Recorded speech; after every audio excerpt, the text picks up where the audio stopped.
Modular kitchen কেমনভাবে fittings করতে হয় সম্পূর্ণ এই ভিডিওটার মধ্যে আপনাদেরকে বলে দেবো।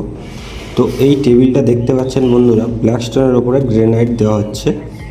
এই যে গ্রেনাইটটা বসাচ্ছি, প্রথমে আমরা 0 লেভেলে মশলাটা পেতে নিয়েছি, তারপরে সিমেন্টের ঘোলা নিয়ে একবার চিড়ে নিচ্ছি ভালো করে।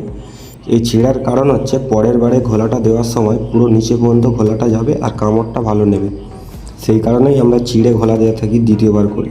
আর এটা দেখতে পাচ্ছ লেভেল পুরো একদম পুরো স্পিড লেভেলে পারফেক্ট করে আমরা ঠুকছি। আর দ্বিতীয়টা আমরা সেমভাবে মশলাটা বিছিয়ে নিয়েছিলাম, তারপরে যেখানে কম বেশি মশলা হচ্ছে কম বেশি মশলা দিয়ে সিমেন্টের একবার করে ঘোলা দিয়ে নিচ্ছি।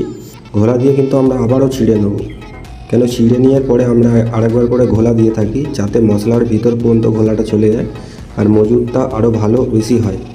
তো বন্ধুরা, তো পাতা হয়ে গেছে, এইটাকেও আমরা সেমভাবে স্পিড লেভেল ধরে ঠুকে নেব পুরো কমপ্লিট করে, যেন এটা পুরো ডেড লেভেলে থাকে। জল যেখানেই পড়বে সেই জায়গাটা যেন জল জমে থাকে। এর পরের ভিডিওতে সম্পূর্ণ মাপ এবং মেজারমেন্ট আপনাদেরকে বলে দেবো।